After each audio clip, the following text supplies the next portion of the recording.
probably good. And anyway, it led to breathe out the jive. How did you go from despising astrology column, as you said at the very, very beginning, to become the most celebrated astrologist in the world?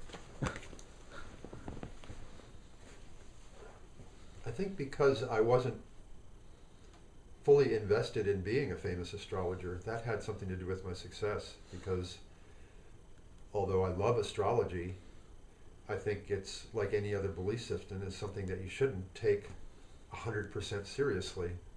You should always withhold at least 20% of your fanatical investment in order to let it breathe and work as metaphor, not as literal fact.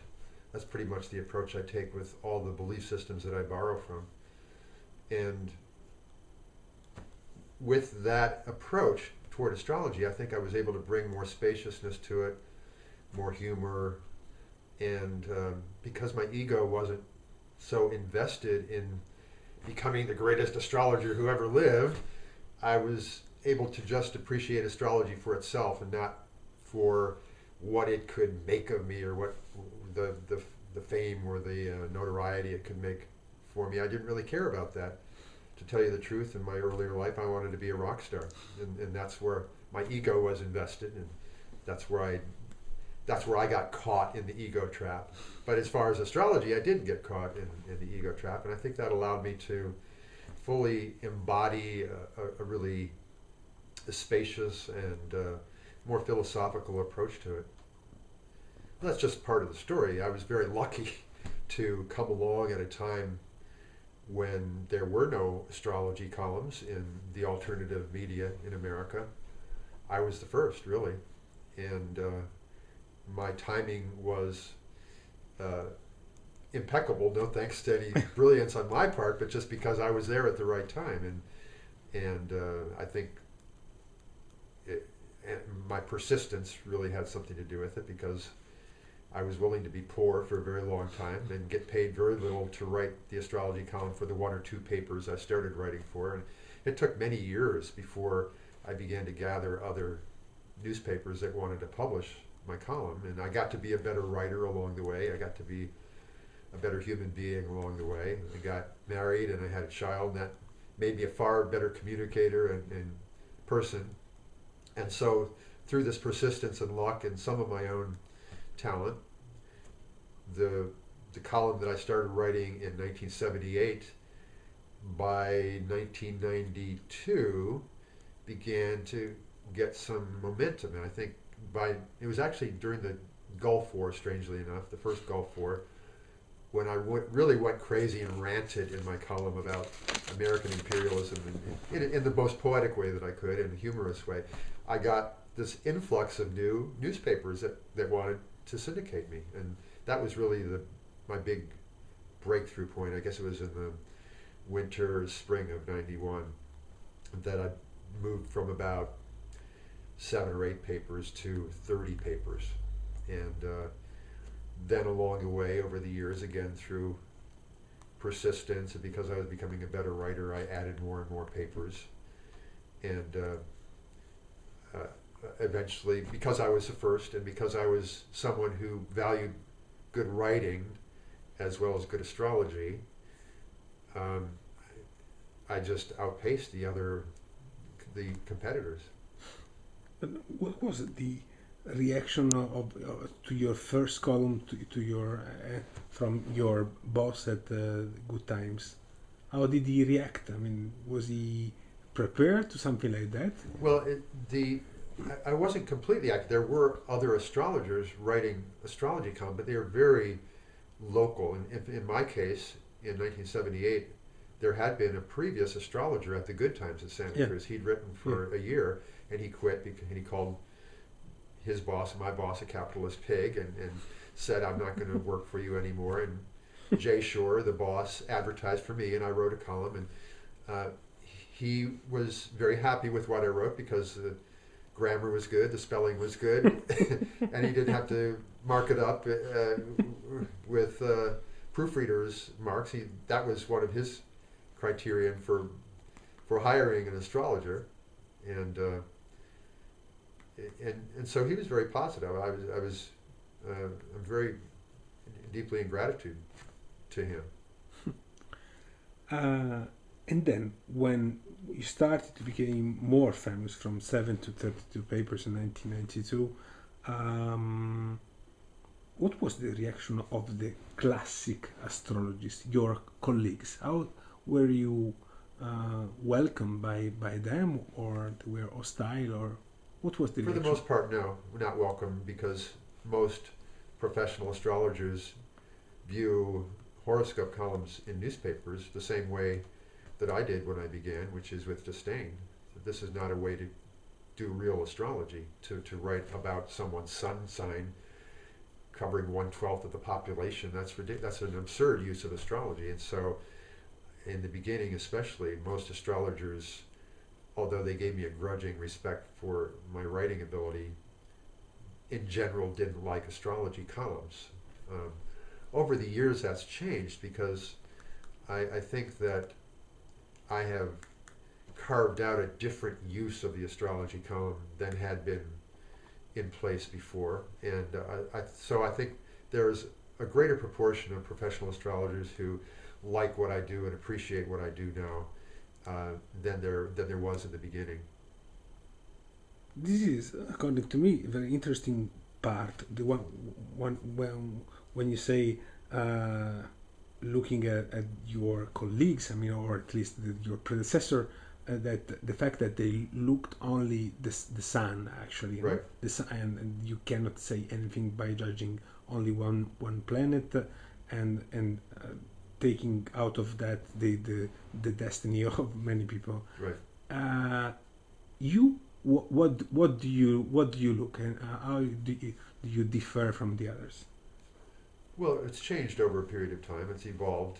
My premise was that what I was doing was poetry, not literal or scientific fact.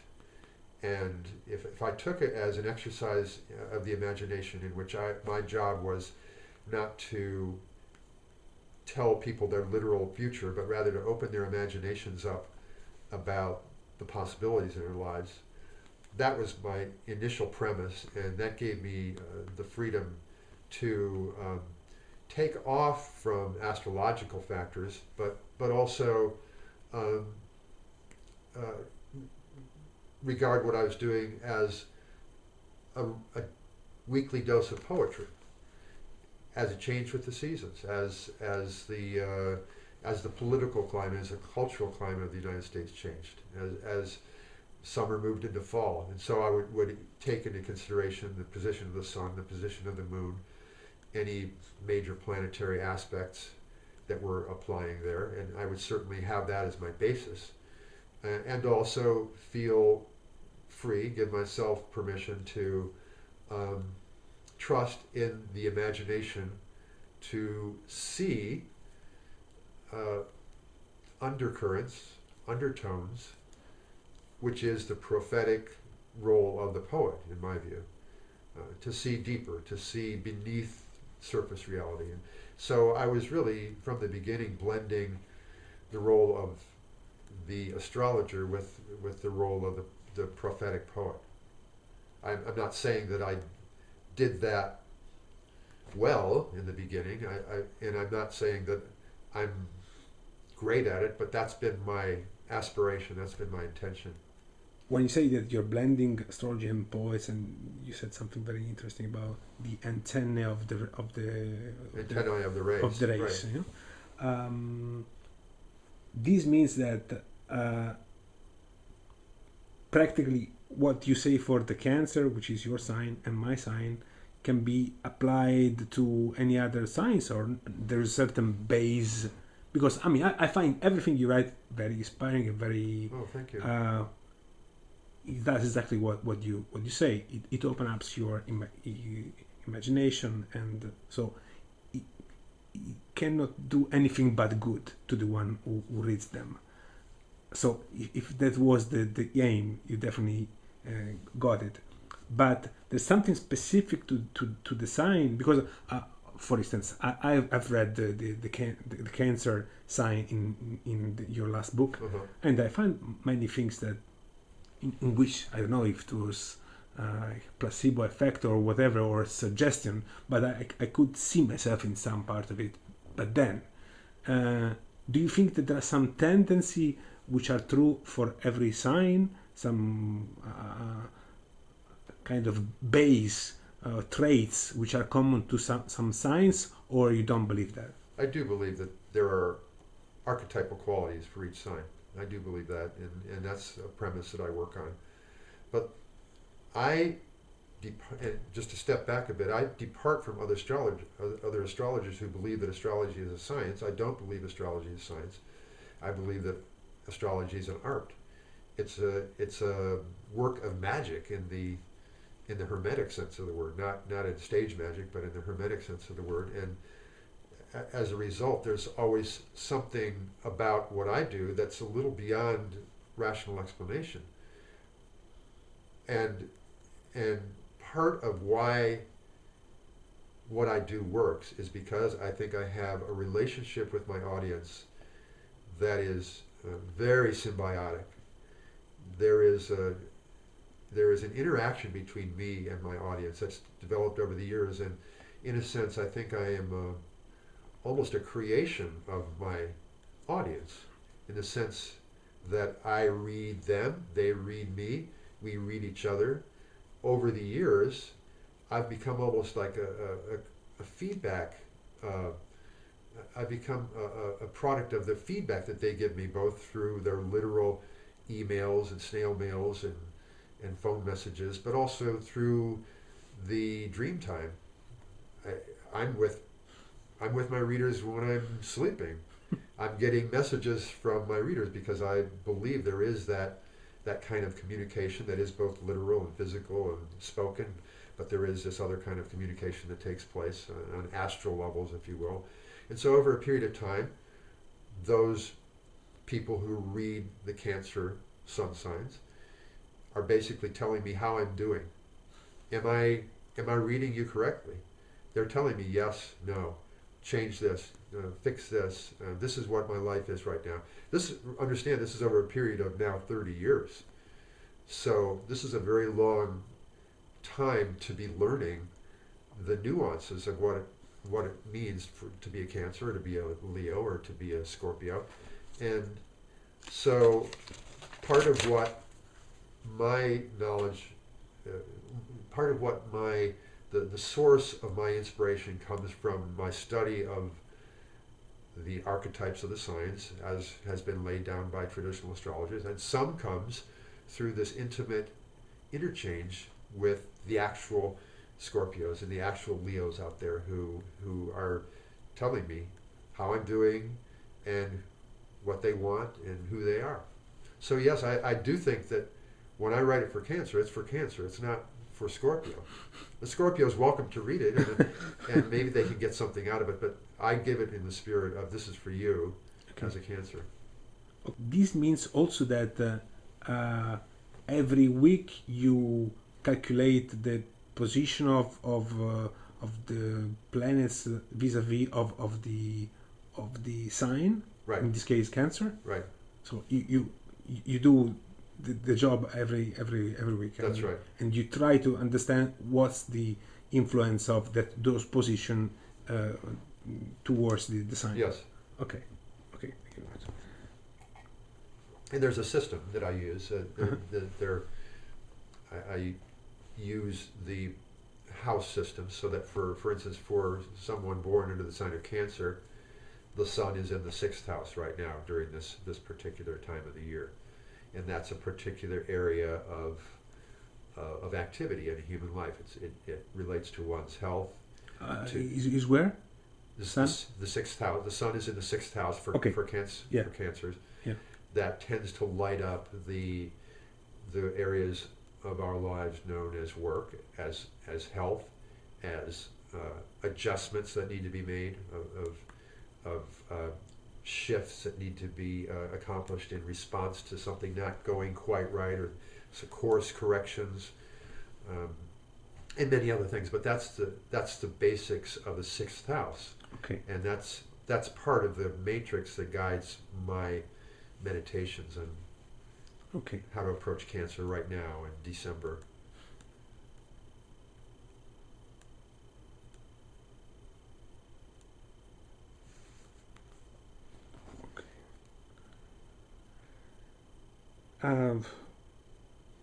You define your spirituality as the mix of Kabbalah, Sufi, Tantrism, a certain kind of Christianity. Practically, it's a kind of mix of many different things.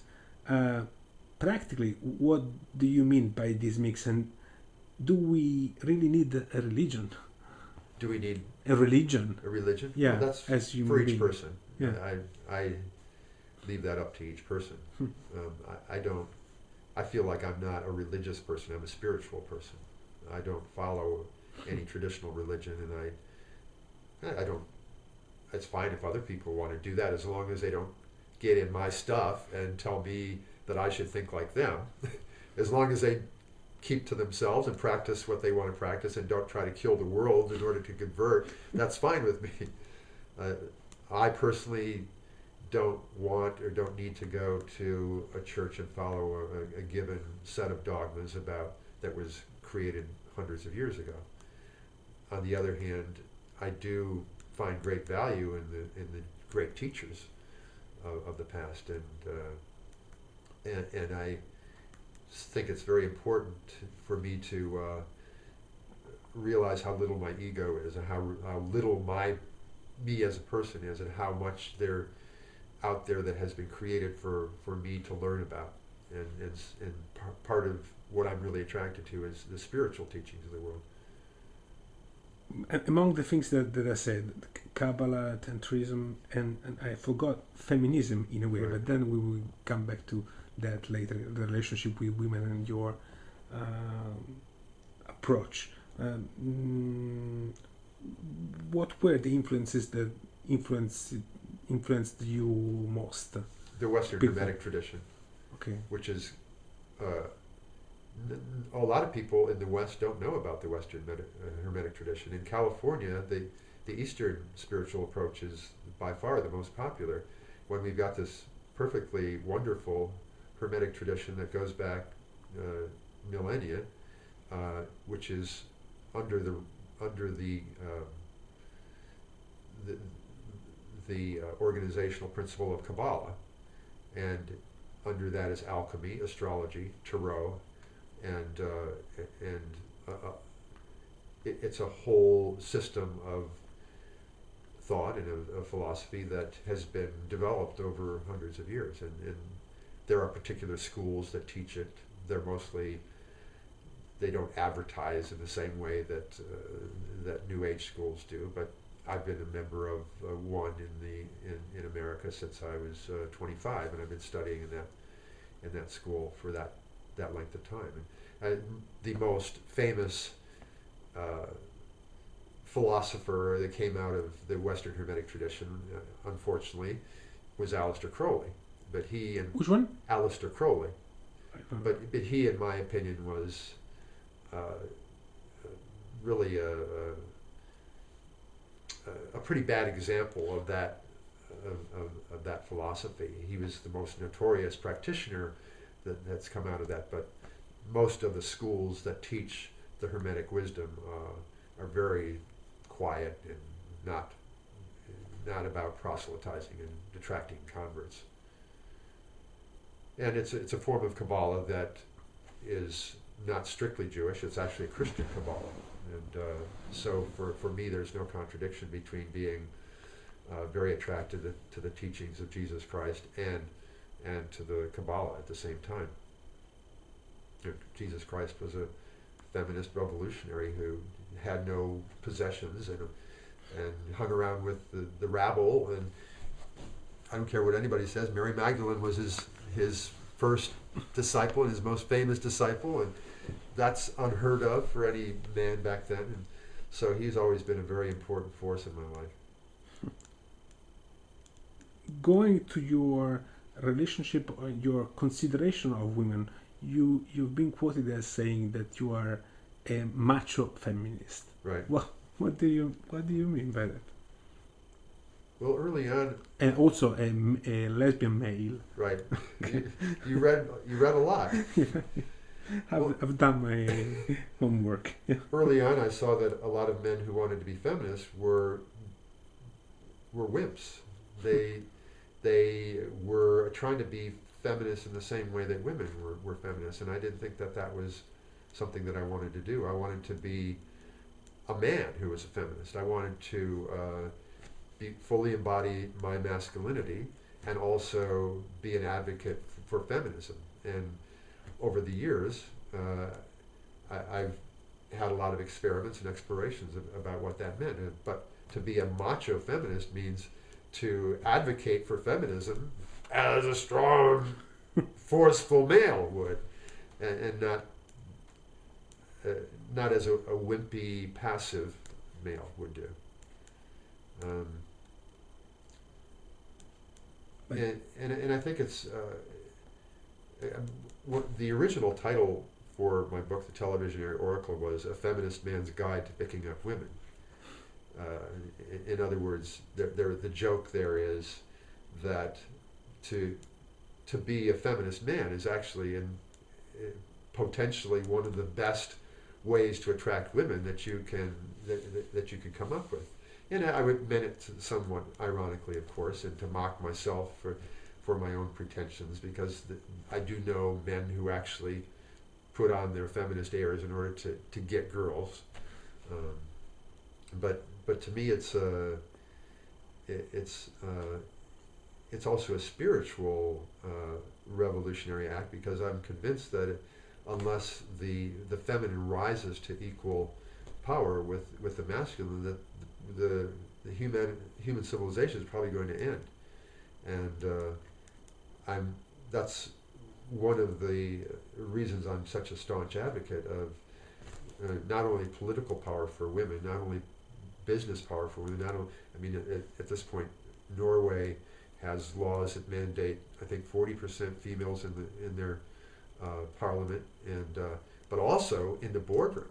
That they have laws mandating, I don't know what the exact percentage is, but there has to be a given proportion of women in the corporate boardrooms.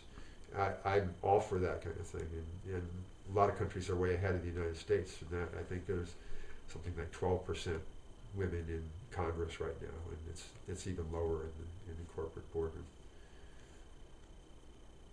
In Italy, it's even worse than that. Is it? Yeah. Why so much stress on women? Do you think they are better than men? In which respect? I don't think they're better than men. They just have something different to offer, and what they have to offer has been repressed and has been denied. And one of the important things that they have to offer is the art of relationship, the special. And I don't want to overgeneralize. Some women aren't like this, but what the feminine principle, the divine feminine principle, is to relate, to create intimacy, to create contact and connection.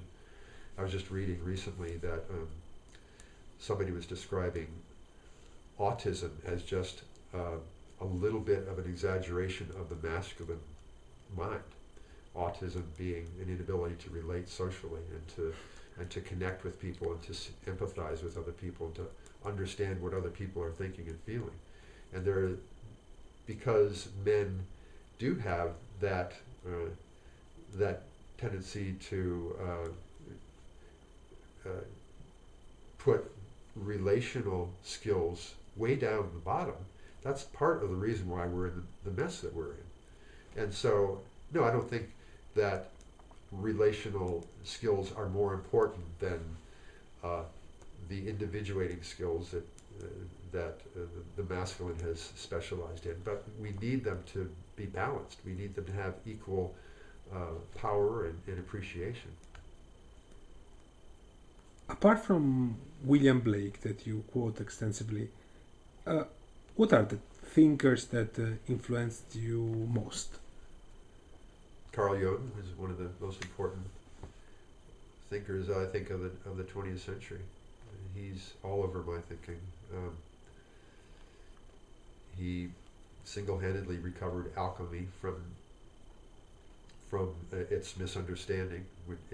Alchemy was thought to be the work to convert lead into gold, and literal lead into literal gold. But the real alchemists, which Jung discovered, were about turning metaphorical lead into metaphorical gold, but through the transformation of one's own inner darkness.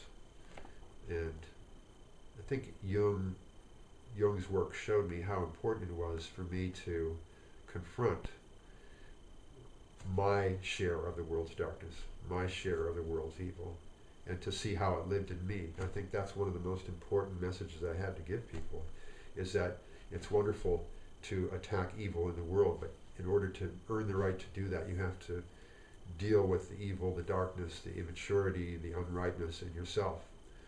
And studying Jung helped me to understand that. Rudolf Steiner is another important philosopher for me. I would put him in the Western Hermetic tradition. There are a number of Western Hermetic thinkers that probably, for most people, are unknown. Paul Foster Case is one of my teachers, and not many people have even heard of him. Dion Fortune is another one. Paul Foster Casey? Paul Foster Case, C-A-S-E, you know. And Ann Davies, who is his successor, also a Western Hermetic teacher. Patti Smith was a great influence on me. The person who showed me that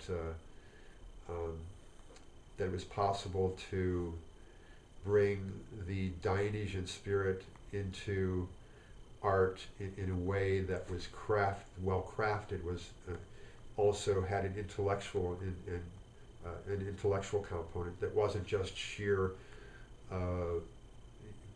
chaotic drunkenness, but that had a crafted edge to it. And she was my mentor, not literally, I didn't study with her, but she was my mentor in teaching me that, which has been an important part of my life. On the contrary, you don't have a very, at least with, you don't have a very good attitude vis-a-vis of journalists, writers, and film directors that can be very dangerous prophet, you say, because they put too much stress on bad news. Is that correct? Well, yes, but especially if in their invocation of violence and misery and destruction, they offer no redemption. They offer no redemptive vision. And that's a big problem, I think. And of course, there are individual artists and filmmakers and musicians who paint a very dark picture of the world that I respect and I like, but it's the sheer numbers of them, the grotesquely large proportion of artists who are given to that invocation of darkness without any urge for redemption. That is so disappointing to me and difficult for me to deal with.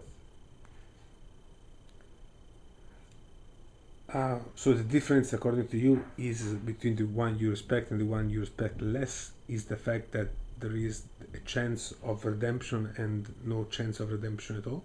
That would be one, right? Yeah. I don't know, for instance, Martin Scorsese, like The Departed, have you seen it? I haven't seen that.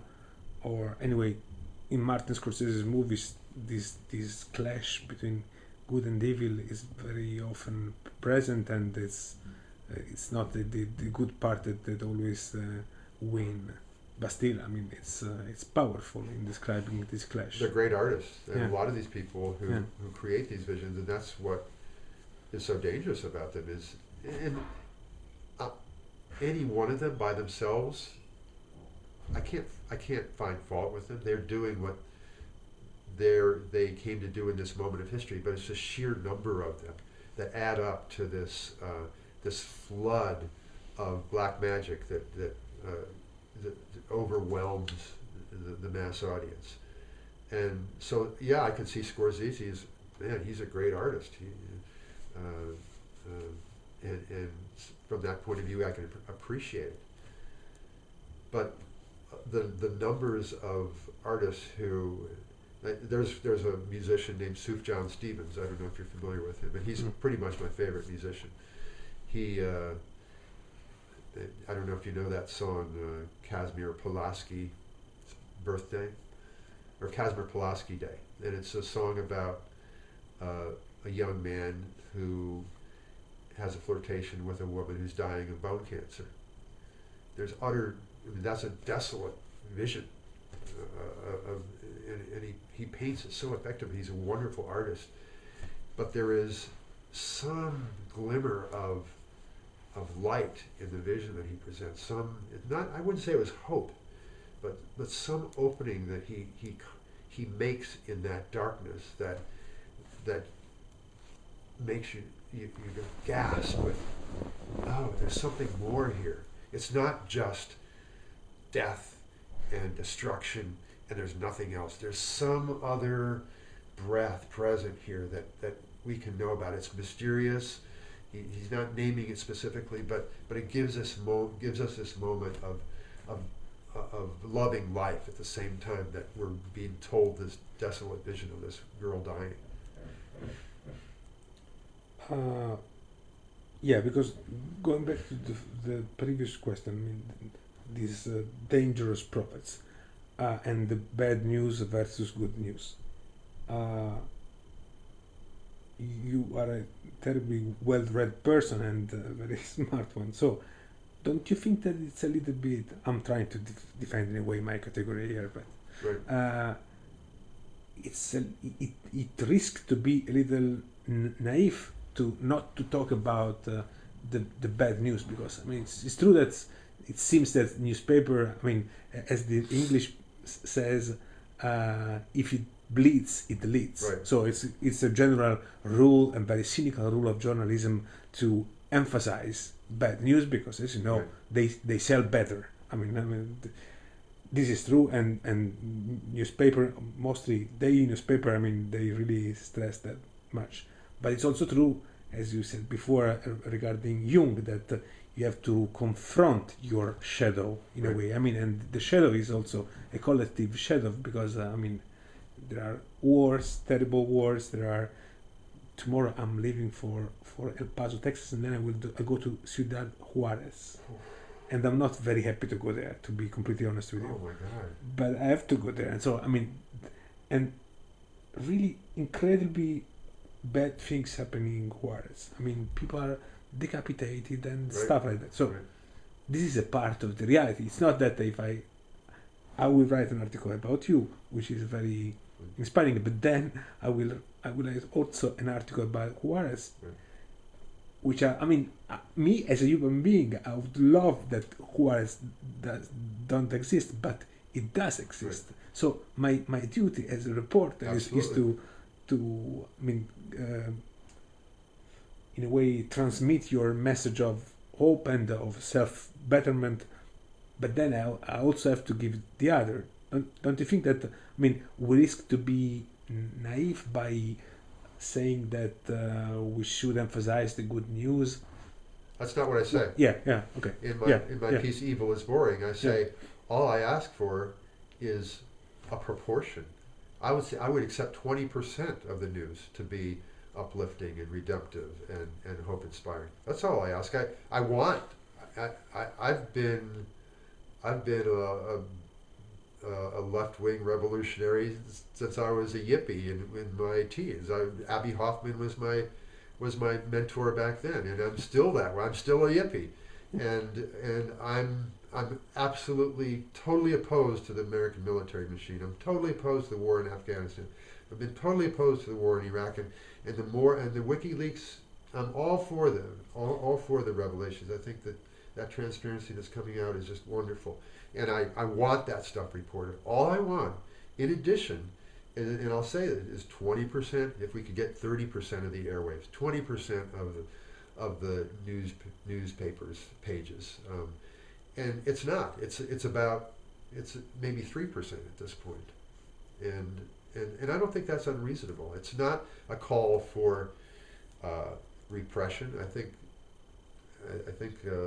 recently Russia and government actually began to require that the newspapers publish a certain percentage of good news, and I'm more in the libertarian socialist end of things, so I'm not about that. But I want this to be self-enforced. I want people to question their own motivation. And someone like you, I think that's beautiful. You're going to talk with Rob Brezsny, and then you're going to Juarez, and that's all I can ask is for someone who is willing to cover both those polarities.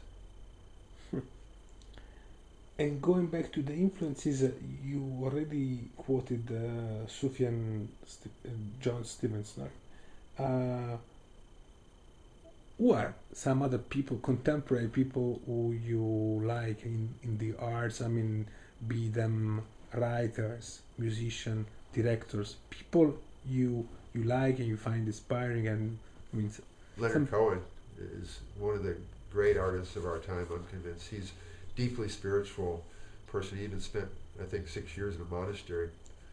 Very devout Buddhist, and yet that doesn't result in some sort of party line Buddhist set of lyrics.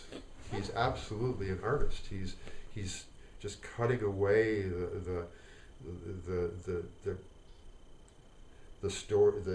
cover stories that we're told, and getting to the roots, getting to what's beneath our lives. And I'm a great admirer of his work.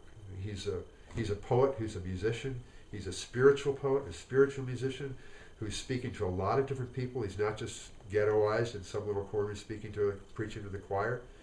I'm a tremendous admirer of him. I'm not, I don't see that many films because films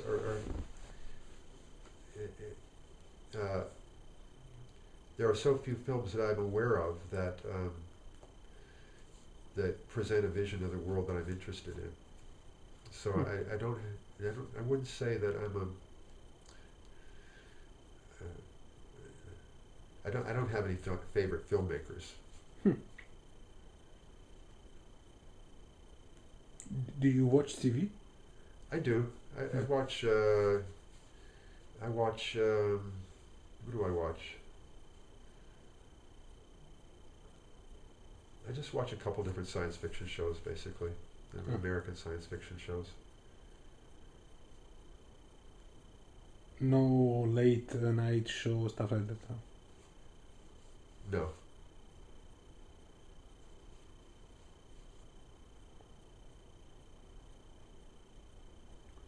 And literature-wise, fiction-wise, who are your favorite authors, writers? Fiction writers? Yeah.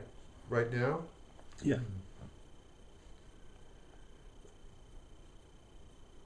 I haven't enjoyed Don DeLillo's books, the last couple ones, but he was a big influence on me.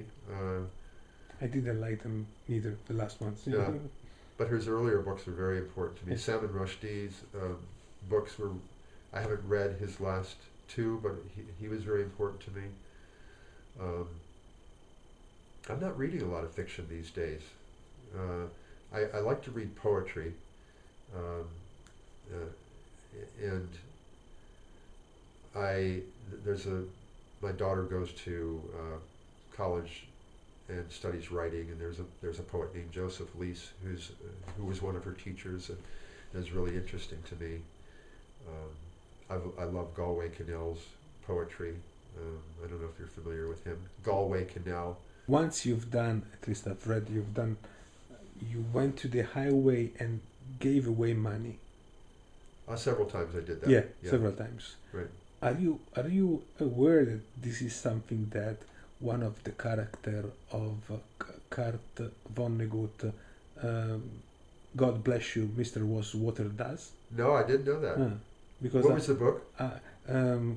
God Bless You, Mr. Rosewater. I think is the title. Yeah. I've read several of Vonnegut's books. Yeah, because I had this impression that you could be a fan of Kurt Vonnegut. I do like I am, but I love Vonnegut's books. Yeah, and the main character of that book, which is a great book, and I strongly advise you to read it, is a millionaire actually. I mean, he's the son of a family of millionaire, maybe billionaire, but he is completely crazy, according to his father at least, who spent all of his life to make this fortune, and he set up a kind of foundation to give away all of the wealth of his father that he wants to kill him, or anyway made him declare completely full because he doesn't want his empire to be thrown away. But the guy asked the call of this actually one room foundation. They say, how may I help you? And he gives away the money, all of his money, and they said that I found some resemblance with the things you've done. Why did you do it anyway? Several times to go and give away money? Well, it was partly for my own curiosity to see how people would respond, because as you may know, a lot of people have problems with generosity, receiving generosity, and that's what I found in my experiments, was that a majority of people were very suspicious of the offer that I was making. They thought, and probably rightfully so, because often when somebody reaches out to give you something, there are strings attached. They want to sell you something, or they want to rope you in to get you to get interested in their product. And so I understood that, but I was really intrigued to find out that the poorer a person was, the more inclined they were to be suspicious of the gift, and that the wealthy people who would stop wouldn't have any problems. The people in the Mercedes that would stop and roll down their window, and I would hold out some money, they would take it, and they would, is there any more?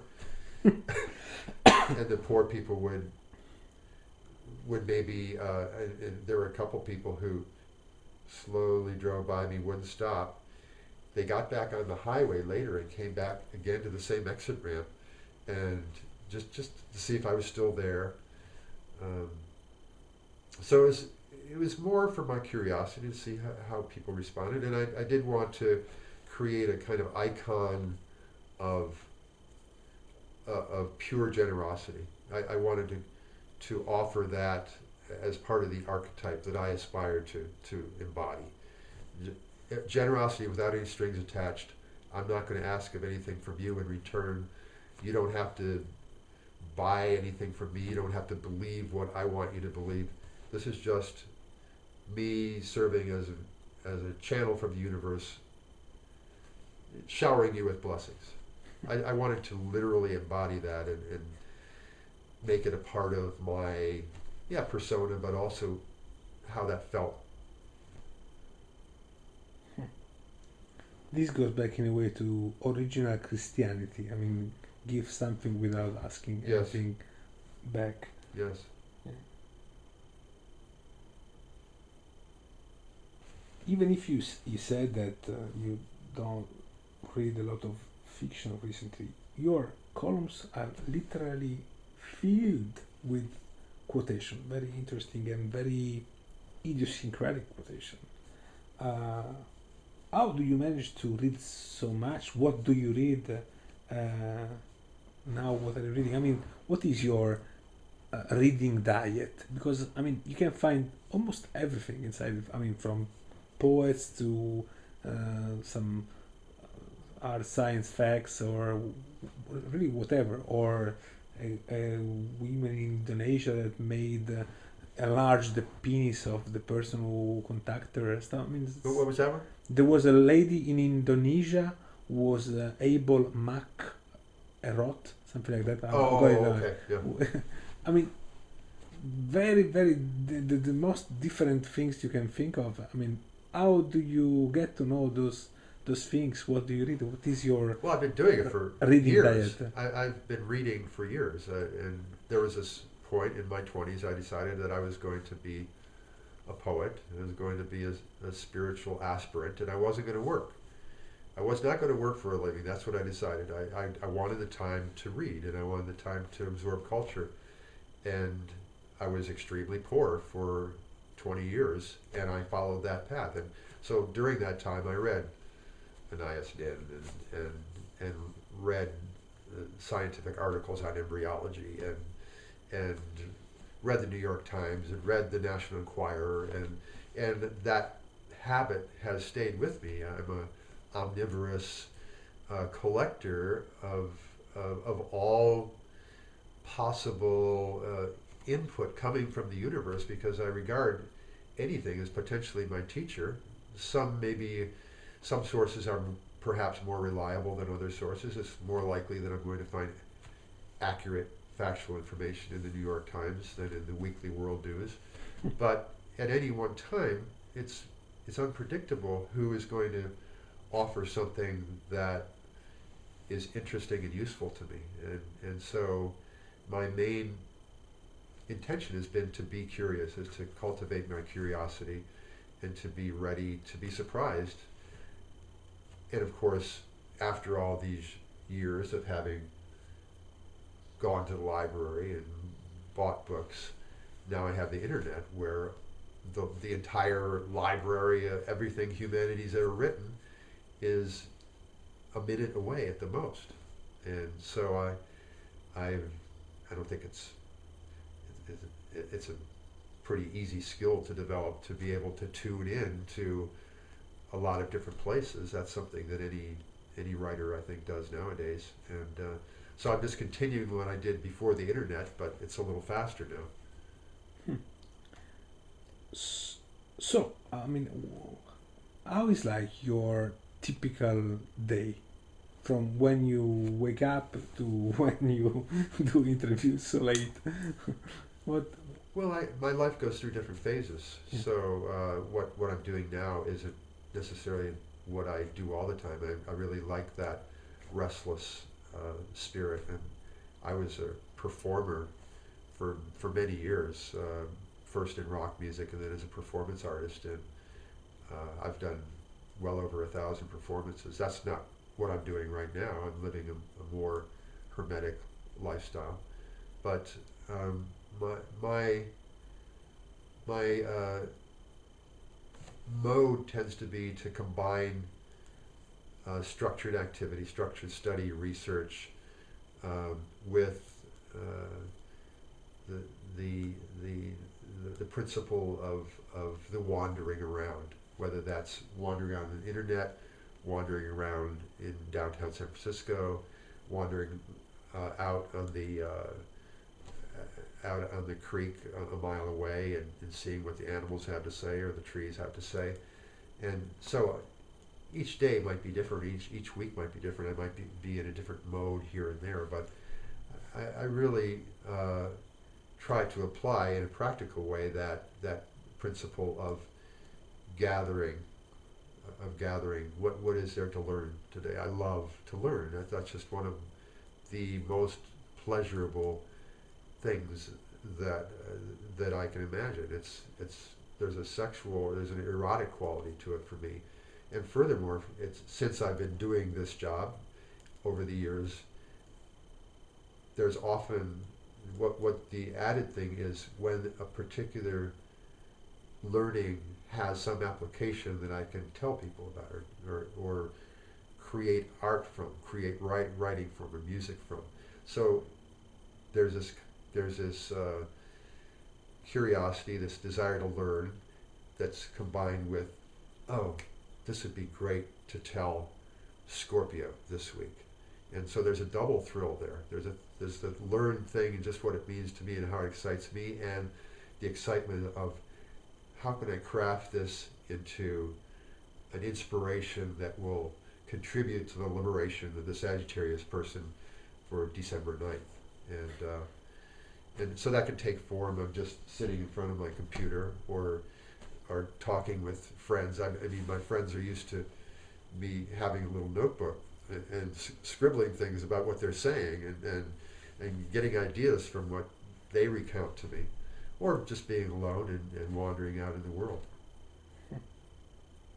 You don't have a typical list of newspaper or websites that you check every day. I yeah, but I try to vary it too, so I don't get too stuck in my ways. I try to, I mean, for a long time I stopped going to the Drudge Report because it just offends me, but I have started going back there again because I think it's important for me to know how the people I don't agree with think, as well as the people I agree with. And so the whole point for me is to keep blowing open my mind, to keep it from getting into a rut, and keep introducing myself to some new twist. I mean, how did I end up on the page where they were selling bacon car fresheners? You know, they were the bacon aroma car fresheners. I don't know how I got there. It might have been through Reddit.com or something like that, one of those news aggregate sites. I do like to go to this news aggregate site, Metafilter and Fark and Reddit and Dig, and those are miscellaneous things. I enjoy going to conspiracy sites. That always tickles me and amuses me, and I check out the New York Times on a regular basis. I go to CNN. I love the science reporting in the New York Times. It's just so fabulous, and it's. I mean, Natalie Angier. I don't know if you're familiar with her science writing in the New York Times. She just whacks me every time, and she's the one. She did an extensive study of the bonobo apes. Are you familiar with them? Yes. Yeah. I mean, one of the apes that deals with conflict through eros rather than violence and conflict. You know, anyway, I love Natalie Angier and the science reporting in the New York Times, and that's a place where I go on a regular basis, as an example. And once you stumble upon a phrase, a quote that can apply to some sign or which has got a particular existential meaning to you, you took notes and then you use it afterwards. Often when the quote strikes me or the fact strikes me, I'll almost immediately have in mind where it belongs. They often go together. Not always. Sometimes. Like I was just last week I was going over notes that I made a year ago that didn't mean anything to me at the time, but I save all those notes. I have notes going back to 1994, and I can't remember specifically what it was, but there's something that I had a blank about, but I still wrote it down. Suddenly caught fire for me a year later, and. So sometimes it has to go through a gestation period. But again, for me, it's a magical collaboration with my audience that transcends my ability to explain rationally, and so I'm not sure how the process works. There's some magic in there that is working beyond my capacity to understand it. Since you've stressed this point a couple of times, the collaboration with the audience, how does it work? I mean, you got a very popular website, and people can write you. What is your policy? How do you? I mean, I imagine you would be flooded by email. Right. How do you behave? How do you choose which one to respond? I don't respond to that many. I respond to a fairly small proportion. To be possible. But I read them all. I read every single one of them. And I was just, this past week, I was quoting a story that had been told me by a Scorpio guy who had responded to something that I had written. I had quoted a Neruda poem. about wandering, uh, wandering in the wilderness and finding a well that, and I can't remember the exact Neruda quote, but this guy on Facebook responded to the quote that I gave, and he said, I was in the wilderness once, and I found a well, and I found a bucket that had a hole in it, and I was able to throw the bucket down, and I got a bucket of water, which was just what I needed. Probably if the bucket didn't have a hole in it, it would have been stolen and it wouldn't be there. And so it was great that it had a hole in it. So anyway, this is a message from a reader that I quoted in my Scorpio horoscope, and sometimes it's not quite as literal. Sometimes a reader will give me an idea that I'll take and run with, but in this case I quoted this literal Facebook entry. So just to finish that thought, the Capricorn woman had written to me and said that her boyfriend was very thoughtful about bringing her flowers, but they were the ugliest flowers imaginable. And what should she do? So I quoted her letter, and I gave a response, and that was the Capricorn horoscope for that week.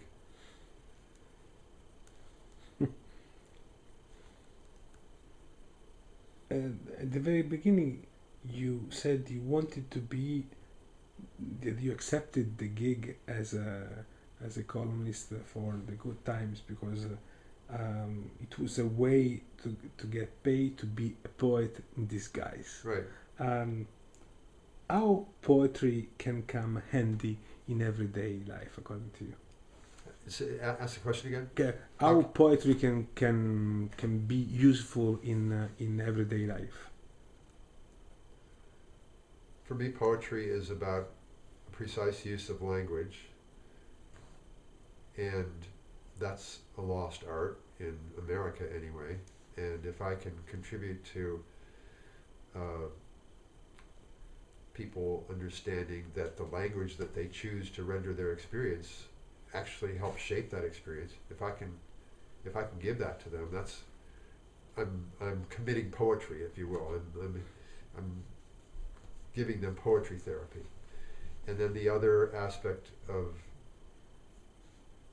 the poetic gift that I aspire to give is to exercise their imaginations, to show them that imagination isn't just something that is prone to imagining terrible things and fearful things, but that imagination is something that you can play with, that can be the source of your creativity, that can help you bring new influences into your life that if you stay in your literal mind is impossible to do. So the gift of precise language, the gift of the liberated imagination, I think those are two potential gifts that poetry has to offer that I aspire to give. This imagination part is very important in what you say. I mean, you say also that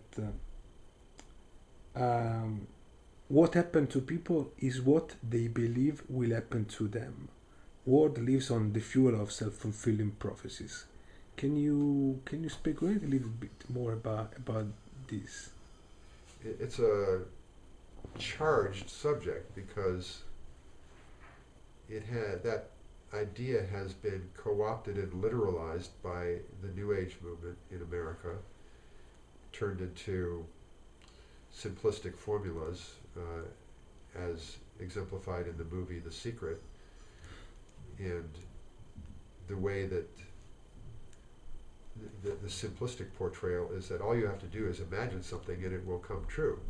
And it's much more complicated than that, and it really is something that is the basis of the Western Hermetic tradition. And there are volumes and volumes and volumes speaking about the power of the imagination, but with all these subtleties, all this instruction on the proper use of the imagination, because the imagination is also potentially, as Guruji said, a great enemy. It interferes with our ability to see reality as it is. throws up all sorts of fantasies that are untrue and fears that interfere with us being able to perceive what's really in front of us. So there is that negative side of imagination. And furthermore, if what you imagine is not accompanied by ethical behavior and a sense of integrity, and also the emotional power that must go with the imagination, then it doesn't matter how clearly you imagine the Mercedes-Benz that you want to have materialize in your life by March. And so, it's, as I said, it's a charged subject. It's a loaded question, and so I always hesitate to speak about it glibly. I don't want to speak about it glibly. It's not something that can be easily formalized, and I've spent the last 30 years trying to master the proper use of the imagination. I'm not there yet. I'm still working on it. But I do know this, that's one of my main tasks in this life, is the proper use of the imagination. And I suspect that it's pretty important for most other people too. If I can serve as a force in the world to help people see that, and if I can help build their power to use the imagination to liberate as a liberating force, then I'm pretty happy. So no, it's not as simple as I want to have a dream home on the mountainside in Maui, and it happens. No, that it's a lot more complex than that. However, it is important what you hold in your imagination. That it does have attractive power. If you're constantly living in fear, that tends to be the kinds of experiences that you attract to you, that feed your fear.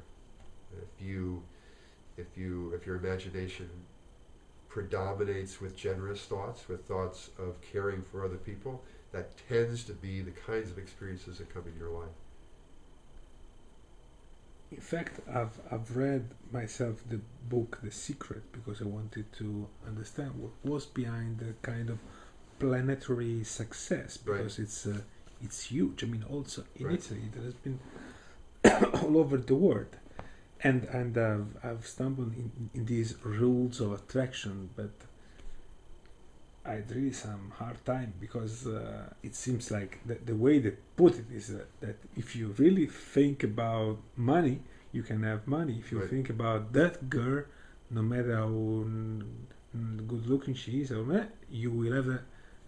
And unfortunately, life doesn't go like that. I mean, there is at least a dark side of imagination itself, or at least there are some limits. There are some limits. How do you move yourself? I mean, because it seems that all the time you work on this very risky line, blurring line between being so full of good books, good, very. Let me put it this way. It's like you work on the thin line between new age and serious stuff, and you manage to stay on the serious stuff, but it's always like if you are on a tightrope. And how do you manage to stay on the good side of this? Because some people would say I don't, and I get people all the time telling me, dismissing me as another new age teacher. To me, the new age has become almost like a slur. It's a pejorative term. It's like calling an Irish person a Mick, and I think that's unfortunate. Generally, when someone invokes the term New Age, it means somebody that has a very low level of discernment, who's gullible in believing all sorts of lunatic ideas, and it just doesn't think very deeply. That tends to be an outsider's view of what it means to be New Age. Of course, I don't want to be in that category. However, the New Age is informed by a deeper well of wisdom that wasn't invented in the 20th century, that goes back millennia, and that's exactly what the Western Hermetic tradition is. I consider myself a practitioner of the Western Hermetic tradition, not a New Ager. For most people, that distinction is lost because they don't know what the Western Hermetic tradition is. But if there are some resemblances, just as for me, the resemblance between the Christian church as it exists among the evangelicals today and the teachings of Jesus Christ, there is some connection, but and there is some connection between New Age philosophy and the Western Hermetic tradition that's important and valid, but I hope that I stay on the side of having intellectual integrity, because my emphasis is on the teachings of the Western Hermetic tradition, not specifically on New Age teachings. And just to clarify a little, one of the main principles of the Western Hermetic tradition is that having a strong intellectual foundation is crucial to doing spiritual work. Intuition is something that comes after you've done the research, you've studied the facts to the best of your ability, you've thought with discrimination, you've tried to maintain your objectivity and shed your personal biases, you've questioned your own emotional involvement. It's at that point that you have the right to seek intuitive understanding or spiritual experiences. And if you don't have that foundation, then it's likely that your so-called spiritual experiences are going to be filled with delusion and fantasy. So I think that's the ultimate answer to your question, is as a practitioner of the Western Hermetic tradition, I value, for lack of a better word, scientific, empirical ways of knowing things. That's an important approach for me. What are your critics, if we may say so, or your differences between the rules of attraction that, for instance, The Secret posits? Because, again, when you were quoted saying that people, life is what they believe they will be, I mean, what this self-fulfilling prophecy thing. What is the limit, according to you, to this self-fulfilling prophecy? Well, it's much more complicated than that. Yeah. Just to use as an example, Yeah. if I visualize an hour a day that I'm going to be a concert piano player in 3 years, but I don't have much musical ability and I don't practice, that's not going to happen. And furthermore, I would say that if I don't have if I don't cultivate a strong ethical approach to my dealings with other people, it's not going to happen. The universe doesn't work to reward me surely because I have some greedy fantasy. It rewards me possibly, maybe, if I play the piano 6 hours a day for 5 years, and if I was lucky enough to have my mother and father pass on to me a musical ability. I listened to all the great piano music of the world and studied the way other people have played it. And furthermore, that I aspire to make my piano playing, the gift that I've been given, a gift for other people. Those would be some of the considerations that would have to go into the secrets formula working for me. It's much tougher than The Secret. Well, and what bugs me, and I think what bugs people that criticize the New Age is that it just seems so materialistic and so greedy, and that does bug me. It's to me the universe is a mysterious place, and just because you want something doesn't mean you're going to get it.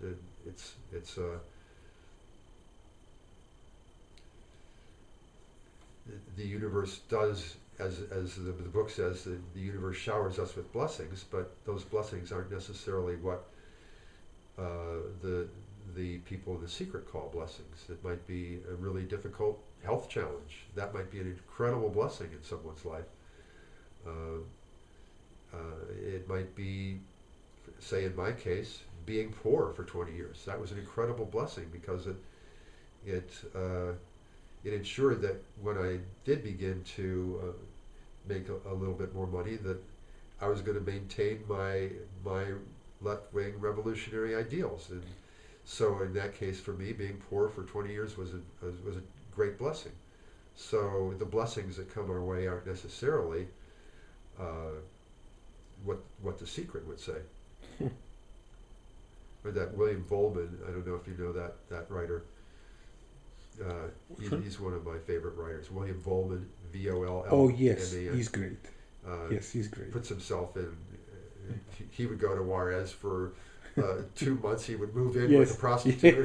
Yes. And he's great. Yes. Anyway, he says the thing that makes him happy, the thing that's in essence what's blessing for him is to do the most difficult task he can imagine. And there's that other quote from the sculptor Henry Moore, which I love. The important thing is to do something every day with all your might, and the most important thing is it's not something you can ever accomplish entirely. Okay, no, it's very clear the distinction between you and the secret. Okay. Yes. Good. I wish I could explain that to. Okay. Some other question then we're done.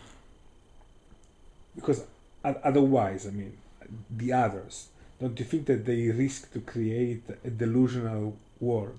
And they don't I mean, because in a way this can be a critic which can be done also to you to foster a too optimistic view in your readers, because in a way it seems you give hope to everyone, or you foster the hope in every one of your reader, and you once you explain that if you are, even if this is a kind of manipulation, but it is a manipulation for good, because it's a optimist manipulation. Well, I'm balancing all the toxin. In a sense, I'm medicine. And yes, I do sometimes go too far in emphasizing the redemption that's possible, and I'd go too far in suggesting to people that they can liberate their imaginations and have their imaginations be a potent tool. I go too far in that direction. But I guess the way that I excuse that is that people are getting the exact opposite message all over the place all the time, and my little contribution is just a little tiny drop of medicine compared to the toxins they're taking in.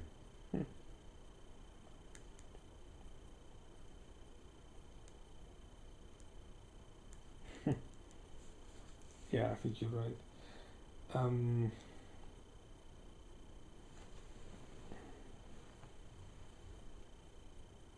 Yeah, because this was crossing another question, which is, you have already half replied to that, but this was more specific about Pronea. Don't you think that to say that the world conspire for our own good is a little bit too much? Or do you think that's a realistic proposition? I do, but it's not that the world conspires in our ego's behalf. It doesn't necessarily conspire to give us a $10 million house and the most beautiful mate and the fame that we imagine we want. That's not what that's not the goodness that the universe is conspiring to give us.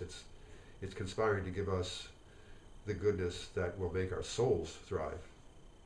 And I use those terms ego and soul in fairly specific ways, and it's an important distinction. So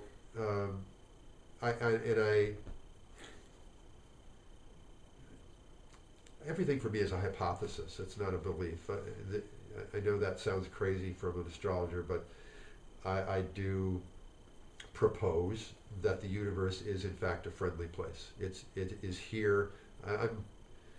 I subscribe to the anthropomorphic principle, which is a scientific idea that the universe actually was created for people.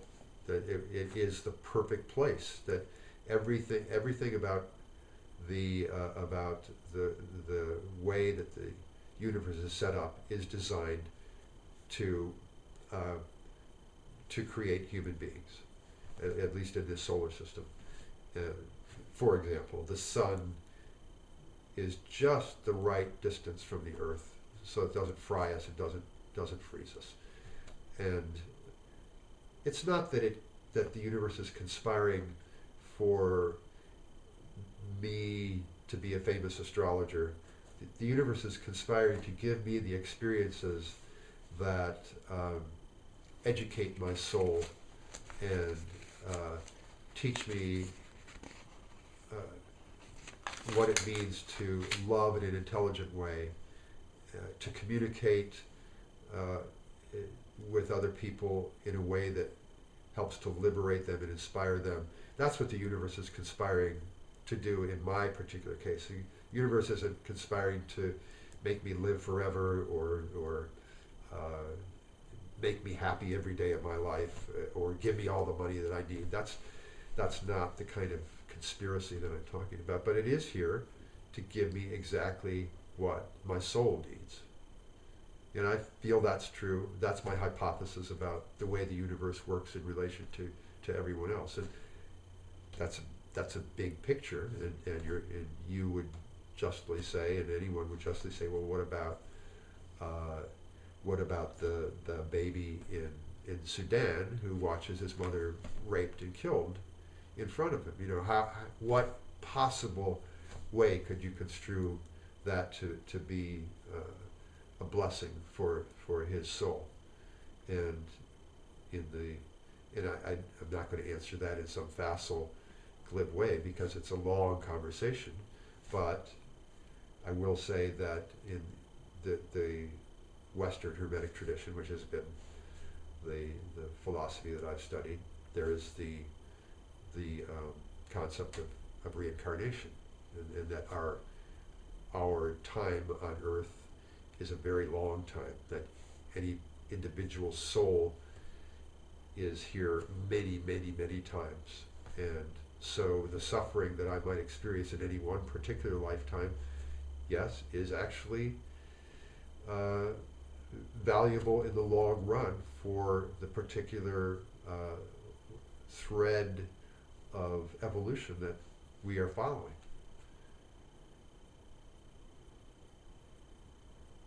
You're taking the long run, yeah. Very long run, hundreds of thousands of lifetimes. Even if John Maynard Keynes used to remind us that in the long run we'll all be dead. Without what? Without John Maynard Keynes, right. The economist, used to joke about the fact that in the when someone was proposing long run proposition to fix the economy, he used to say, in the long run we'll all be dead. Well, we'll all be dead many times, is what I would say.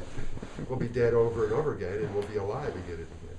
When I was 20 years old, a psychic told me, it was actually a collaborative experience of meditation, that I was in one of my past lifetimes, I was a retarded boy who died when he was 17. But there was some purpose in that contributing to my life now. For among other things, it grew my ability to empathize, so that even though I came into this particular life relatively privileged, I have this background of having suffered a lot in a fairly recent lifetime. And I don't know if that's literally true, but I do think it's metaphorically true, and in the long run that some of my lifetimes have provoked in me an ability to empathize with the suffering of others. And one of the answers that I give to the example of the Sudanese boy is that the outrage that those of us in the West feel about that boy and his experience raises the power of our empathy, raises the power of our compassion,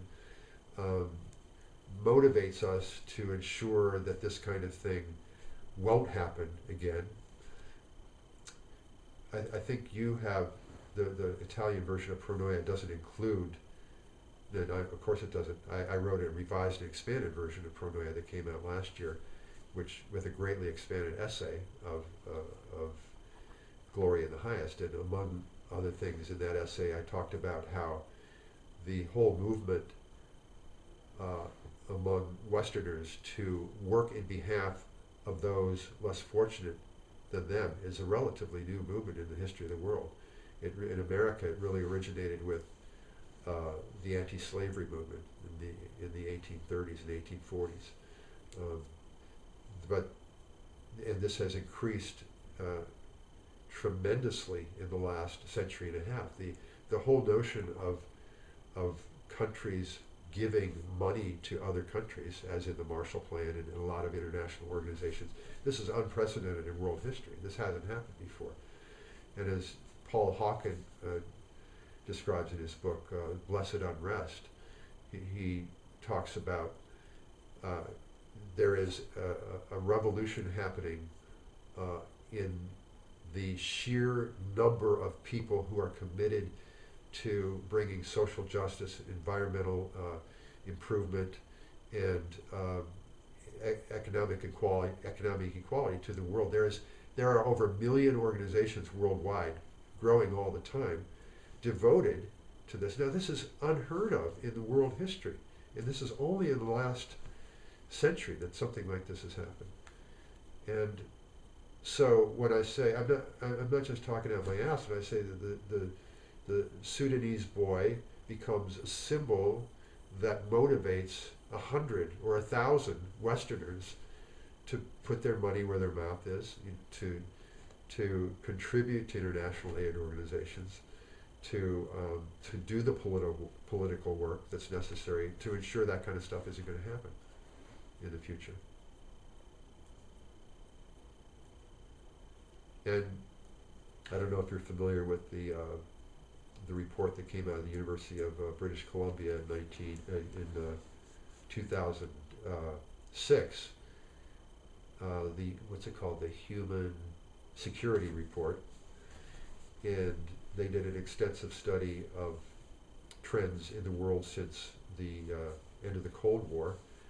And contrary to what is generally believed, the amount of war, acts of genocide, arms sales, coup d'etats have dramatically decreased since 1991, 1992. By pretty much every measure of violence and conflict in the world has gone down since that time in a rather dramatic way. To me, that certainly should be one of that part of that 20% of the good news that makes it over the airwaves. What are, according to you, the worst threats to society and the best resources? I mean, in a way, you have already replied that, but apart from the dangerous prophets, other threats to society that you see very actual and very dangerous, what are they? Well, it's a great question.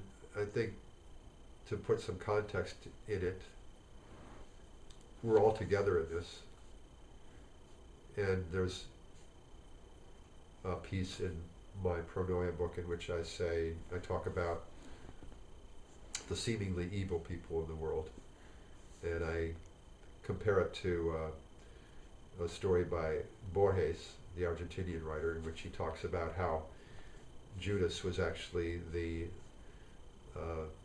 the more important player in that drama. Jesus got all the glory. Yeah, he suffered, but he got all the glory forever and ever. Where Judas had to play the part of the betrayer. He volunteered. He chose to play that because somebody had to play it in order for the tale to be played out in the way that it had to, complete with the resurrection and the redemption. And so, in a sense, Judas was just as important as Jesus was in that story. And so all the evil ones, and I put evil in quotes, they are part of the story that we as a human race are acting out, living out. And so on a personal level, I feel emotional revulsion against evangelical Christians and other fundamentalists who appear to be holding back the development of a more just society, a more tolerant society, more open society. But from another point of view, we could say that pregnancy takes 9 months. If the child is born after 5 months, it's not a healthy child. The evangelical Christians are making sure that evolution doesn't happen too fast. They're making sure that the pregnancy lasts 9 months. So those evil people are, in a sense, conspiring with us to create the larger story, which is this unfolding toward greater liberation, greater openness, more love. So with that as the context, as I sink into my emotional biases, I would say fundamentalists are the greatest enemy of society, even though they may be necessary. For me, they're the most difficult to endure.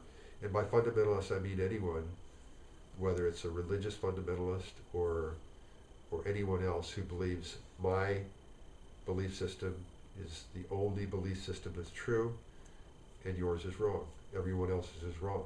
The way that I see the world is the only right way to see the world.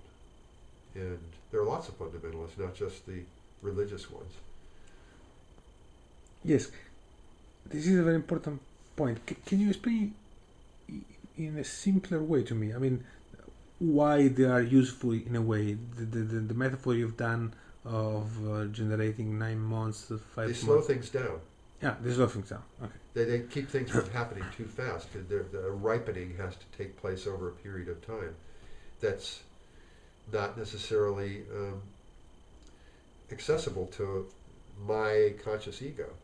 I think it was, I quote some story about Henry Kissinger talking to Chiang Kai-shek many years ago, and somehow the subject of the French Revolution came up, and Kissinger said, well, what do you think about the French Revolution? And Chiang Kai-shek, it's too early to tell. we don't know yet. And in the 2004 election in the United States, a magazine called What is Enlightenment interviewed a number of religious figures and posed this question. Some say this is the most important election in American history, George Bush versus John Kerry, that if Bush is elected again, this will be the end of America. And all but one of the religious leaders said, yes, this is the most important election in American history, and yes, it's crucial that George Bush not be elected. And the one who did say that was a Zen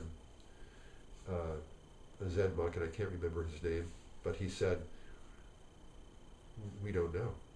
This is just, human beings are dust in this long-term evolution and for any of us to pretend that we know what the turning point is, or who's evil and who's not, is presumptuous and arrogant. And I tend to lean more in that direction.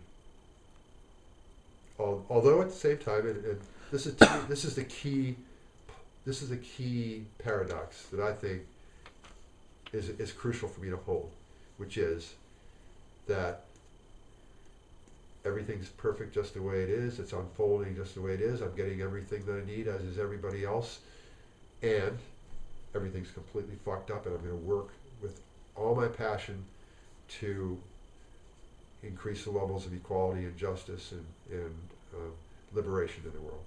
And to me, to have both of those points of view and to live in the midst of them, that's where I live.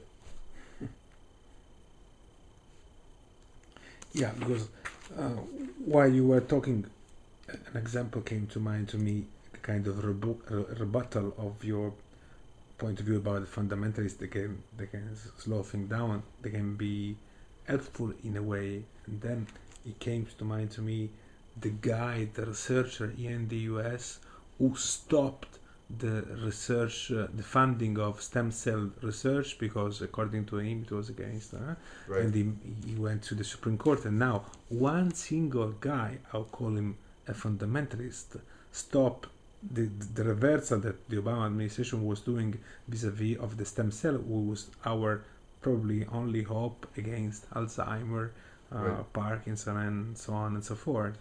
So in a way, I have a hard time to see in that particular case how these fundamentalists are helping to ripen things better, or to better think about the consequences of many different Well, things. I'm with you on that, on the individual issues too. Today, I think it was by Harry Reid in Nevada, the senator from Nevada, tried to get through the Don't Ask, Don't Tell repeal, and it failed by 3 votes. And to me, that's a tragedy. That it's just there are the people that are trying to prevent gay people from having equal rights are on the wrong side of history. It's going to happen sooner or later, just as blacks and whites could get married in America when they couldn't, and that was regarded as a travesty 40 years ago. We're going to look back 40 years from now and say, what were those people thinking? That gay people couldn't be married? That's absurd. So, temperamentally, I'm with you, and I also need to keep open that bigger picture, which is that even though I'm going to try as hard as I can to to carry out the world I believe in, I also have to have humility in the face that there are forces bigger than me and evolutionary trends that surpass my ability to understand.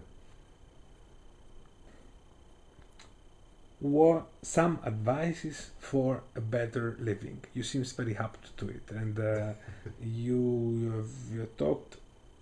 I've read you talking about meditation, for instance. I mean, how to exceed the fourth dimension without using drugs, and meditation is an important part of your life. Do you suggest it? I mean, or do you have any other practical advice on how to better your life and how to increase your imagination? Any practical advice would be very much welcome. Well, it's difficult to give a few words of practical advice, and I don't know about it in Italy, but people in America are just besieged by advice from experts about how to live better lives, and I hesitate to join their ranks. Something you do to better your life. I mean, but what I do to better my life, and I think that this works for anybody who wants to try it, is to ask every day how I can love better, how I can love more, and not in a sentimental way, not just feel some warm fuzzy feeling in one's body, but what specifically can I do to express a greater capacity for love, whether it's the people in my personal life, the people whose lives I touch through my writing or through my music. I think there's always room to grow that. There's always something you can do that you're not doing. And so that would be the first rule. And what goes along with that is to continually ask, what am I ignorant about? What am I missing? What am I stupid about? What unconscious behavior am I engaging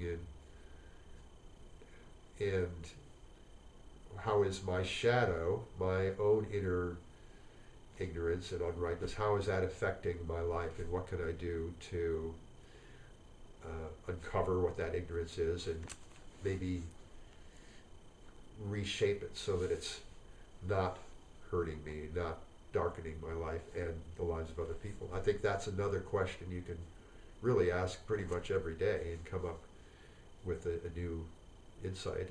And for me, one of the best ways to do that is through observing one's dreams and tuning into my dreams, and because that's a constant fountain of information about what's going on in the unconscious.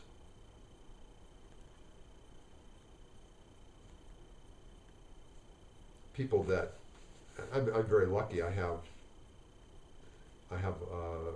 the luxury of not working at a 9-to-5 job and being able to spend my time pretty much how I choose to. And for people who are working 2 jobs or have 4 kids, it's not always a luxury that they have to question every day how they can address their own darkness. But you can always ask, how can I love better? How can I love more? That's something anybody can do, because that's something you can do in action. It's not something you do just at meditation. It's something you do in relation to other people, the people at work, your children, your parents. It's a very practical opportunity, again and again presented to you, to open your heart, empathize more, express greater compassion. Okay, do you meditate yourself? I do. Which kind, may I ask? Well, Transcendental meditation, or I don't know. no, there are various meditation exercises in the Western Hermetic tradition. That I mean, there are many different kinds. As an example, there's something called the banishing ritual, in which the magician or the spiritual aspirant will imagine a pentagram of light in the 4 directions and invoke the presence of the highest God form that you can imagine. And there are prayers that go with this, or that sometimes I will use, and sometimes I'll improvise on, depending on my mood. And it's a way to purify oneself of any inner tendencies that might resonate with evil or lack of integrity in the world around me. So it's a purifying ritual. And that's just an example of one meditation that I would do. If I'm working on a particular goal in my life, I might visualize the particular details of that goal, the concrete, specific details of what that would entail, what that outcome would be. But that's always leads to the question of, well, is that something that I have the right to ask for? Do I have the ethical integrity to ask for it? Is there anything I need to raise up in myself that would earn me the right, if perhaps I don't have the right? How does this affect other people? So for me, meditation may be a conversation between me and the goddess or the angelic forces, but it always entails some practical application of my life in the world with other people. So those are two. The banishing ritual would be a purification ritual. The visualization meditation would be a specific picturing of a particular goal. There'd be, there are a number of other things that involve meditating on one's own death is something that I'll do now and then. Meditation on my own past. Once a year I tend to revisit. I try to see my entire life, try to revisit all the memories in my life that I can imagine. And as you might imagine, the Western mystery tradition, which has been going for so many centuries, has any number of meditations that are available that may be more useful to me or more useful to you. By the way, also Leonard Cohen has done a lot of meditation, and he has done that branch of meditation that also David Lynch does, and he's a huge testimonial. Yeah, exactly. Okay, last two questions.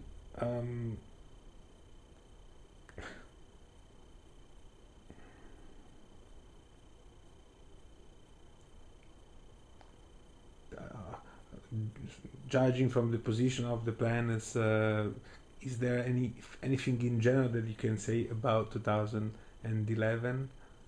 What will? Yeah, there is something. I think there's been a very interesting configuration of planets that began this past year and is going to culminate in April and May of 2011, and that is Jupiter conjunct Uranus in Aries, and there'll be other planets in Aries at the same time for part of that phase. And I see this as a tremendously interesting potential to reinvent ourselves. And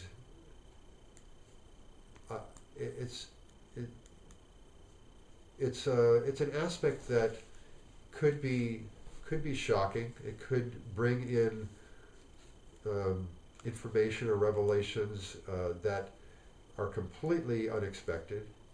I tend to think that this WikiLeaks phenomena is a manifestation of this aspect. It's a revelation of many secrets that have long been kept hidden.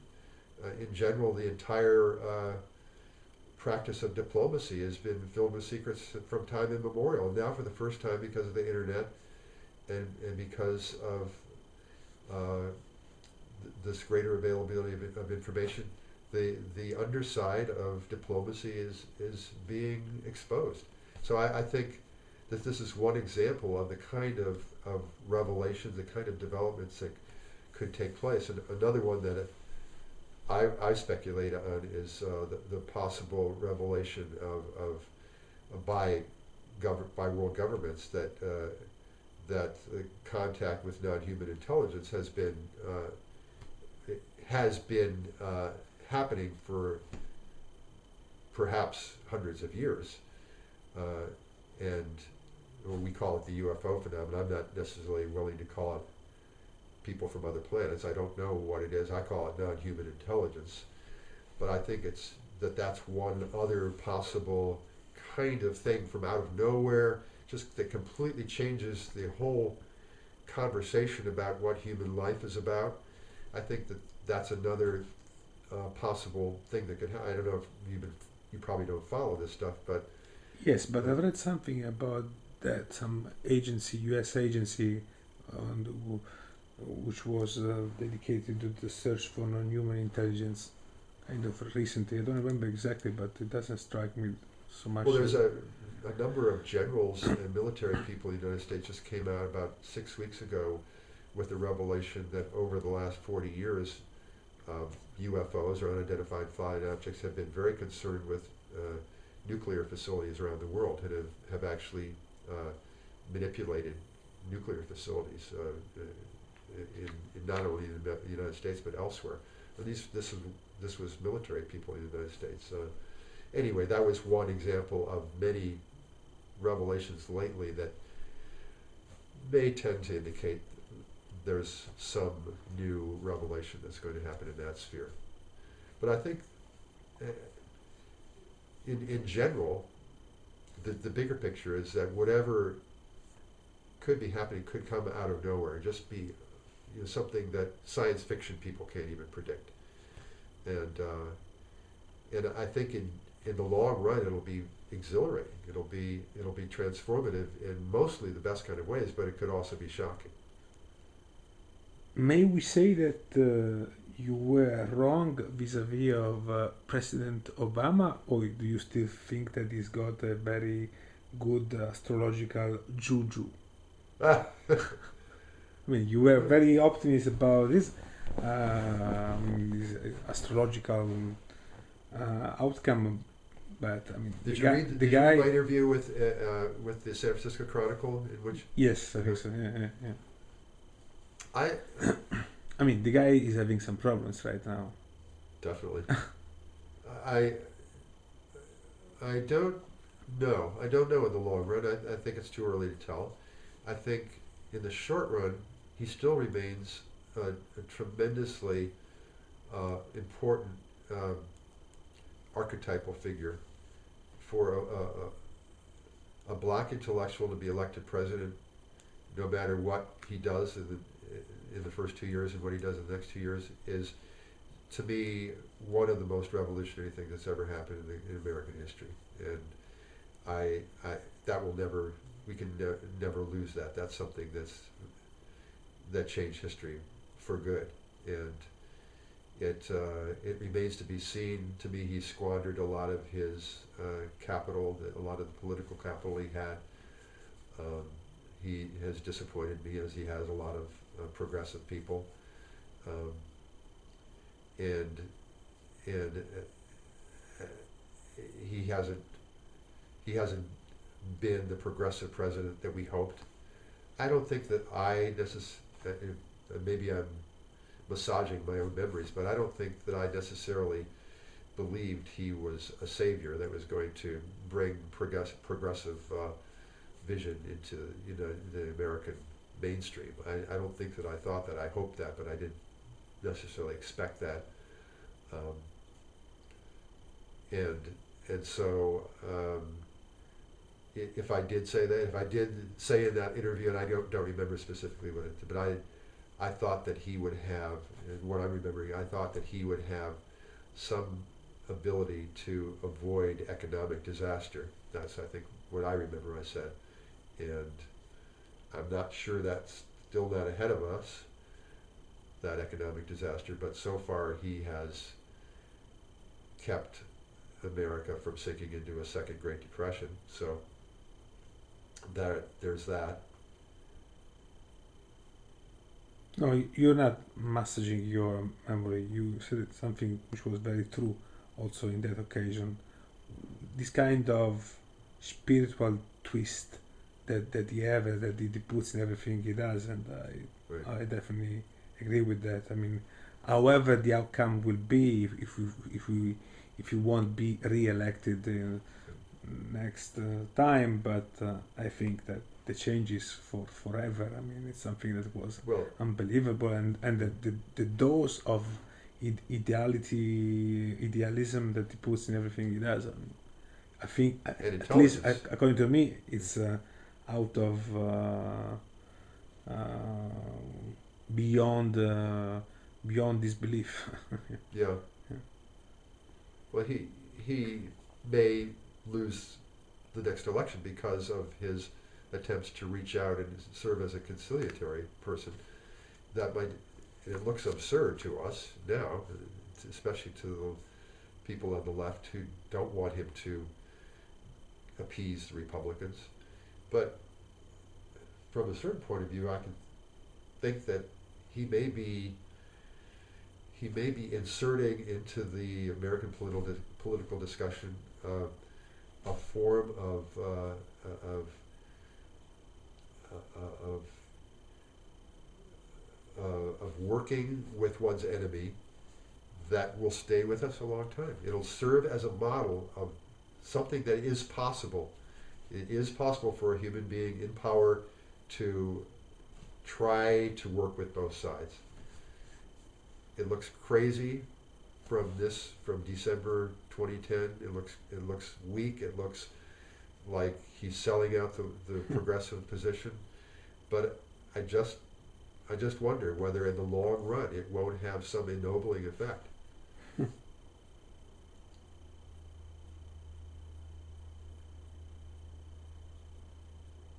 As the thing you were saying before about the fundamentalists, maybe we don't realize now, but in the long run, maybe Right, they will exactly. have to. Yeah. But this is always true. The people that are reasonable are always at a disadvantage in arguing with the fanatics. The fanatics don't have any capacity to be reasonable or to see the other person's side. That's the seeming power of fundamentalism. So when someone isn't not a fundamentalist, when they are willing to say, well, maybe you do have a piece of the truth, that looks weak in the short run, and maybe it is weak, and it certainly may prevent you from winning the argument, but there's something that's medicinal about it. Free will astrology. Free will astrology. You stress this free will part because in the classic perception of astrology, one of the major counter arguments from people who were rational, people like me, I don't know, is that we don't listen to the stars to decide what we do Right. in the art. What's your take? I mean, already your title is very telling, free will Right. astrology, but can you explain briefly to us what do you mean by that, by stressing free will? It's a very big subject that beyond the scope of this conversation in its entirety, but I will say that I think different people have more free will than other people. And what that means is that they are more or less free from some of their unconscious compulsions, from the conditioning they've absorbed from their family, from their religion, from the groups they've been a part of. Some people are more or less liberated from the unconscious patterns that control other people. In that sense, the first group has more free will. Now, one of the advantages of studying astrology is to know what the cosmic tendencies are so as to take maximum advantage of them. If Pluto is square Uranus, as it's going to be for the next few years, that in a person who's unconscious, that could lead them to, I'm oversimplifying here, but if a person is just held hostage by his own unconscious imprints, has no negotiation with his own shadow, is acting out of the ignorant programming that was inculcated into him throughout his upbringing, well, there's probably going to be more strife caused by that Uranus-Pluto square. The person who is aware that there's a Uranus-Pluto square and what the potential of that very powerful configuration is, and says, well, I'm going to use this to build my stamina. I'm going to be aware that there's going to be tremendous oppositional forces that are going to be ripe for either conflict or conciliation. That there is a tremendous amount of energy in this configuration. I'm going to use it to, with consciousness, with an eye to express it in its highest form. and not be held hostage by, oh, that makes me angry. I can't stand that. I'm just going to act in the rashest, most impulsive way. And in that sense, to know astrological configurations can contribute to the exercise of liberation, of using one's will in a conscious way that serves the greater good. So, in a word, to simplify even more, it's a supplement of knowledge Yes. that can be Sure. used by this person in order to behave in the most sensible way. And he who doesn't study history is doomed to repeat it. And it's a similar principle. If you know what has happened in similar situations in Uranus square Pluto in the past, and you can study history to see what it's led to in the past, that may give you the ability to avoid the lower expressions of it and to gravitate toward the higher expressions of it.